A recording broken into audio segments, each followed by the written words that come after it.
Olá pessoal, bom dia. Professor Geraldo para mais uma aula de literatura. Hoje para falarmos acerca da chamada Semana de Arte Moderna aqui no Brasil, que esse movimento surgiu para revolucionar, para chacoalhar a história da nossa literatura aqui no país, tá? Como o primeiro slide já prenuncia, aconteceu em São Paulo, o grande centro motriz aqui do país na época, né? Ainda continua sendo, mas na época já era, em 1922, certo? Então hoje a gente vai conversar um pouquinho sobre os precedentes, o que aconteceu nessa manifestação tão importante para a nossa literatura e que sempre dá as caras nessas avaliações externas, tá ok? Na semana passada nós trabalhamos algumas outras informações bastante relevantes que também se fazem muito presentes, né? Falamos já de parnasianismo, falamos de simbolismo, falamos também de pré-modernismo e hoje estamos aqui para falar, né, cumprir essa questão a cronológica da coisa dentro da literatura, falar um pouquinho sobre a Semana de Arte Moderna, ou SAM, S-A-M, de 1922, tá? Primeiramente, a gente tem que falar, pessoal, que na época o parnasianismo ainda estava vigorando no país, tá? Então, como uma tentativa de destruir essa escola literária que para os autores pré-modernistas e também os semanistas acreditavam que já estava um pouco ultrapassado, surgiu essa manifestação literária justamente nesse intuito, para ter esse poder de destruição da escola parnasiana que ainda vigorava na época, ok? Então esse era o objetivo norteador. Então esse movimento surgiu no intuito de se criar uma literatura essencialmente nacional, essencialmente brasileira, até porque na época a nossa literatura era muito dependente daquilo que advinha, né, lá da Europa, ok? Então, o objetivo era fazer caminhar com as próprias pernas a literatura, só que agora de cunho totalmente nacional, sem ter dependência de outra nacionalidade, ok? Então, tudo isso se deu logo após a primeira revolução, a Primeira Guerra Mundial, desculpa, tá?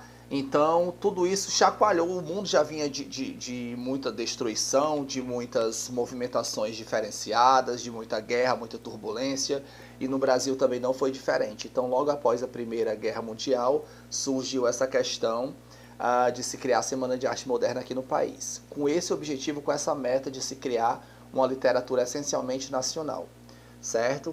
Então, eclodia também em outros países, principalmente na França, Espanha, a questão das vanguardas europeias, que vai ser objeto de estudo para as nossas próximas aulas, tá? É um conteúdo um pouco mais extenso, que também dá muitas caras nessas avaliações, certo? Então, a burguesia estava bastante em alta também, a gente tem que colocar essa questão, certo? E tudo isso se deu no Teatro Municipal de São Paulo, dos dias 11 a 18 de fevereiro de 1922. É importante precisar a vocês a questão de que, literariamente falando, a nomenclatura, né, a cronologia da coisa, do movimento Semana de Arte Moderna, ela já é colocada de modo errôneo para os alunos. Por falar em modo errôneo, infelizmente o nosso livro não abarca esse conteúdo, que é tão importante, mas pouquíssimos livros de literatura trazem a questão da Semana de Arte Moderna. Já começa logo trazendo os preceitos das vanguardas europeias, tá certo? Mas nem por isso a gente vai deixar de falar, porque é objeto de estudo que aparece com muita frequência nas avaliações. Então, dos dias 11 a 18 de fevereiro de 22, se dá a Semana de Arte Moderna, exatamente uma semana. Só que o detalhe está aí. De fato, só à noite se dava exposição, se dava essa movimentação, e nas noites de 13, 15 e 17 é que se deu a exposição no Teatro Municipal de São Paulo. Os outros dias eram para organizar os espaços físicos de exposição para a noite estar tudo preparado para receber o pessoal. O pessoal da burguesia, o pessoal da elite, o pessoal, a grande nata da literatura, pessoas muito importantes na época, tá? Dentre essas pessoas importantes, nós podemos destacar alguns autores extremamente relevantes que diferenciaram o prumo da nossa literatura nacional. Né? Menotti Del Picchia, Graça Aranha, Mário de Andrade, Oswald de Andrade, Lazar Segall, Manuel Bandeira, Anita Malfatti, Tarsila do Amaral, dentre inúmeras outras pessoas de grande nome literário. Tá? Como eu coloquei para vocês, aqui foi o cartaz oficial, a chamada pública, né, para a exposição. A gente percebe que, pelo que está descrito aqui no cartaz, realmente a escultura ela ganhou muita altivez, né, porque de fato, dentre as artes plásticas que tiveram nessas noites de evento, nós temos a pintura, nós temos a escultura, nós temos a literatura, a música e inúmeros recitais também. Aí um outro cartaz, né? Tudo bem. Basicamente já falei bastante coisa para vocês. Aqui mais ou menos a chamada do que ia acontecer, por exemplo, aqui no dia 17 de fevereiro, né? O concerto de Vila Lobos, que ficou encarregado de trazer a sua arte plástica para o evento, a musicalidade, tá? E os principais objetivos da Semana de Arte Moderna: acertar os ponteiros das expressões artísticas com a modernidade da época, romper com os padrões clássicos. Tudo aquilo que era clássico era ultrapassado, então não cabia, não tinha vez dentro nem do pré-modernismo, muito menos dentro da Semana de Arte Moderna. Apresentar correntes artísticas, no caso futurismo, dadaísmo, expressionismo, surrealismo, cubismo, impressionismo, fauvismo, todas essas manifestações artísticas que são as vanguardas europeias, que são o nosso objeto de estudo para a próxima aula. Buscar o antropofagismo na arte, absorver as influências estrangeiras e recriá-las com elementos da cultura nacional. Essa obra, né? Essa característica fica muito presente na obra de Tarsila do Amaral, o Abaporu, que ela presenteou Oswald de Andrade, que era seu namorado na época, com essa obra, né? E hoje vale milhões e milhões e milhões de dólares, de reais, de euro, tá? Criar uma arte puramente brasileira. Como eu falei para vocês, a grande meta, o grande objetivo da Semana de Arte Moderna era criar a independência de uma modalidade artística literária nacional, sem depender agora de nenhuma característica de outra escola, já antecipadamente, né? De uma outra escola ultrapassada, principalmente que viesse de outra nacionalidade.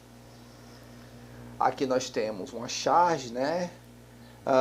Autores brasileiros querendo mostrar o seu talento, a busca incessante era essa. Como eu falei para vocês, essa foto ela é muito emblemática, ela mostra os grandes nomes da Semana de Arte Moderna, mas ela também é um pouco preconceituosa porque nós não temos nenhuma mulher presente, né, na foto. Mas no evento nós já tínhamos mulheres, tá? É tanto que o primeiro ponto que eu coloco aí é uma autora muito importante, uma pintora muito importante para o grupo dos 5, né, a Anita Malfatti. O grupo dos 5, Anita Malfatti, Mário de Andrade, Oswald de Andrade, Tarsila do Amaral e Menotti Del Picchia, ok? Então nessa foto aqui nós temos a Cambados, Marmanjos, que também foram muito importantes para a nossa literatura, tá? Na foto estão Di Cavalcanti, Lazar Segall, Tarsila do Amaral, Manuel Bandeira. Tarsila do Amaral não está, né? É outra pintora também. Manuel Bandeira, Oswald de Andrade, Ismael Neri, Mário de Andrade e o Heitor Villa-Lobos, o musicista. Nós temos aqui Tarsila do Amaral, uma pintora muito importante também, tá? Ela criou um romance com Oswald de Andrade, que foi também um autor super importante, principalmente já dentro do modernismo. A gente vai trabalhar esse autor na primeira geração, o Oswald de Andrade. Tá? Então Tarsila do Amaral foi bem emblemática, também fazia parte do grupo dos 5, se sobressaiu bastante durante o evento, principalmente com a exposição da sua obra Abaporu, que é justamente esta obra, né? Muito conhecida. Esse monstrengo de nariz enorme, cabeça pequena, de braços e pés enormes. Aqui como um pano de fundo nós temos o sertão, local adorado, né? Muito gostado pela Tarsila do Amaral de se pintar, ok? Então essa obra já caiu em várias questões de Enem, vestibular e tal. Outra obra muito emblemática, Os Operários, né? Muitas pessoas, a diversidade cultural, física, racial e como um pano de fundo as empresas, né? A questão de a posteriori à Revolução Industrial deixou isso. O grupo povoado, né? Povoando as empresas de grande porte, a grande massa regendo o comércio, a economia do país, os operários. Outra obra também a gente percebe que a Tarsila do Amaral gostava muito desse tipo dessa maneira de se pintar, de se criar de modo bem particular, né, de modo bem dinâmico e individual, essa característica de se pintar, utilizando muito bem a questão das figuras geométricas, né, a geometrização das formas. Então é uma questão também muito boa de se cair nessas avaliações. Mais uma obra, essa questão arredondada, né? Aqui trazendo o pessoal respondente a essa questão dos mulatos da época, tá? Aqui representando uma família. O mesmo tom de pele, todas essas características são importantes e devem ser levadas em consideração no ato observatório de uma obra de arte, tá? Também levando em consideração as características da pintora. Agora nós temos o Di Cavalcanti, que foi um pintor também muito representativo das artes plásticas dentro da Semana de Arte Moderna, certo? Ele se fez presente e ganhou muita notoriedade com a sua pintura. Nós temos aqui a Mulata, de Di Cavalcanti.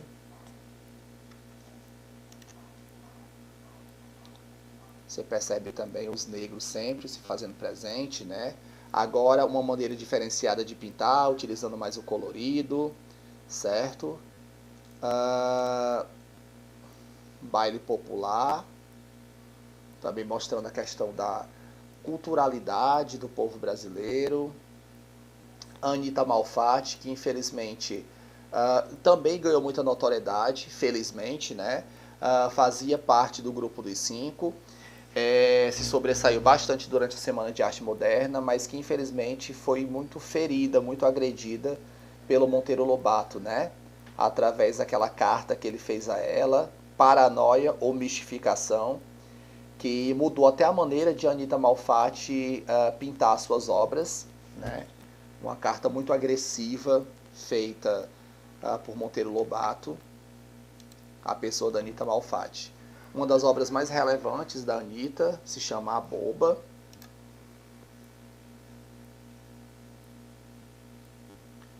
O Sanfoneiro, também trazendo essa questão da presença muito forte cultural, né, do país. O Samba, trazendo o povo se divertindo, também algo muito pertencente à cultura do país, né, a cultura de raiz, o samba.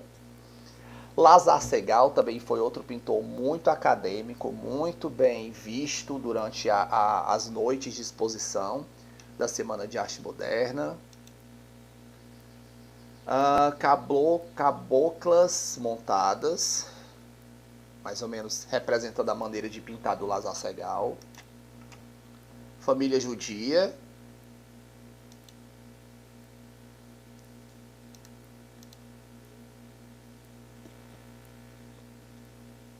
Navio de imigrantes, também representando essa questão da imigração no país, né?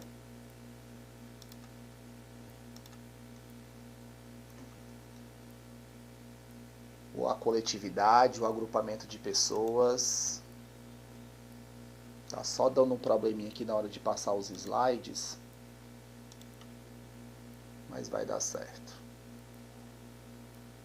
Então vocês ficam observando essa questão da representatividade das características de cada autor, da pintura, tá?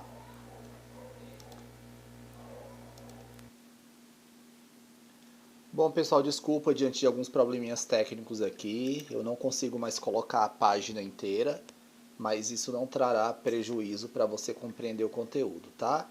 Então, assim, nós temos a pessoa do Lazar Segal, né, trazendo esse tipo característico de pintura.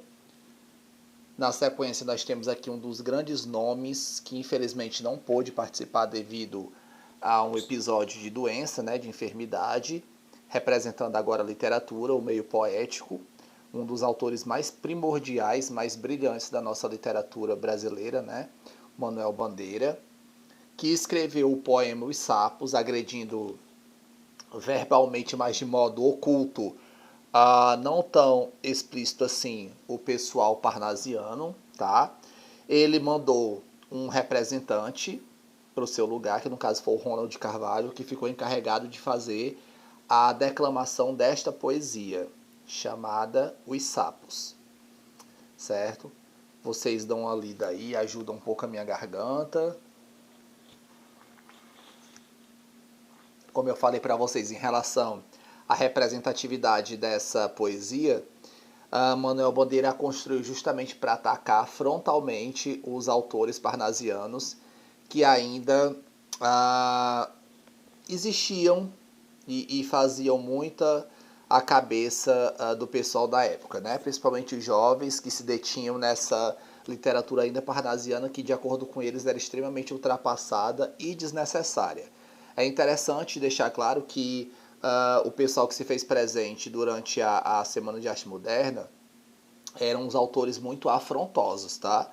Uma palavra que fica bem emblemática, representante assim da Semana de Arte Moderna, foi afronta, ok? Outro nome muito sagaz, muito forte, até da primeira geração modernista, foi Mário de Andrade, fez parte do grupo dos Cinco, um nome muito, muito, muito forte, certo? Onde a sua principal obra prosaica foi Macunaíma. Aqui eu trago mais ou menos a historicidade do autor, né? Na poesia, Há uma Gota de Sangue em Cada Poema, em 1917. Paulo e Céia Desvairada, muito bom livro, 1922. Losango Caqui, 1926. Clã do Jabuti, 1927. Remate de Mares, em 1930. Poesias, uma coletânea, né? 1941. Lira Paulistana, também uma obra muito boa, 1946. O Carro da Miséria, 1946. E Poesias Completas, também um acervo muito bacana de textos poéticos, 1955. Também escreveu romances, né? Amar, Verbo Intransitivo, obra maravilhosa, em 1927. Macunaíma, principal obra da carreira do Mário de Andrade, tá? Construiu em 1928 Macunaíma. Contos, também ele criou contos, né? Primeiro Andar, 1926. Belas Artes, também muito conhecido, muito bom conto, 1934. E Contos Novos, em 1947. Então, um autor assim, medonho, super renomado, e que trabalhava muito nessa vertente de construir muita coisa para a nossa literatura, né? Então, Macunaíma, aqui eu trago o iniciozinho do livro, né, que vai trazer muito essa coisa indianista, uma linguagem extremamente complexa e personagens muito emblemáticos, dentre eles o Grande Mal, né, o Macunaíma. No fundo do Mato Virgem nasceu Macunaíma, herói de nossa gente. Era preto retinto e filho do medo da noite. Houve um momento em que o silêncio foi tão grande, escutando o murmurejo da Uraricoera, que a Índia Tapaiumas pariu uma criança feia. Essa criança é que chamaram de Macunaíma. A história é muito bacana, tá? Muito, muito bacana, mas também de difícil acesso. Essa obra do Mário de Andrade, ela vez ou outra cai nessas questões de vestibular e de Enem, tá? Então é muito interessante ficar de olho, porque é muito importante mesmo. Outro nome muito sagaz, muito forte, que também fez parte do grupo dos Cinco, foi Oswald de Andrade, tá? Então, na nossa literatura, eu costumo dizer que nós temos três de Andrade, né? Nós temos Mário de Andrade e Oswald de Andrade na primeira geração, e na terceira geração, nós temos o Carlos Drummond de Andrade. Todos eles a gente vai estudar bem mais de perto, tá? Trazer um pouco mais de minúcia para esses autores muito importantes. O Oswald de Andrade também tem um acervo muito interessante, muito importante de obras literárias que deixou aqui para o nosso país. Aqui eu trago alguns deles, né? As principais obras, os romances Os Condenados, de 22, Memórias Sentimentais de João Miramar, 1924, a obra prima, né, que faz o Oswald de Andrade entrar na primeira geração modernista. Estrela de Absinto, 1927. Serafim Ponte Grande, 1933. A Escada Vermelha, 1934. Os Condenados, de 1941. Reunindo os livros de 22, 27 e 34, constituindo a trilogia do exílio, Marco Zero I, Revolução Melancólica, e Marco Zero II, Chão. Poesia. Essas obras poéticas do Oswald de Andrade têm todo um diferencial dentro da primeira geração modernista, tá? Não cabe colocar aqui porque é muita coisa, mas é muito importante e costuma cair com muita frequência também nas questões de vestibular. Então nós temos a Poesia Pau-Brasil, de 1925.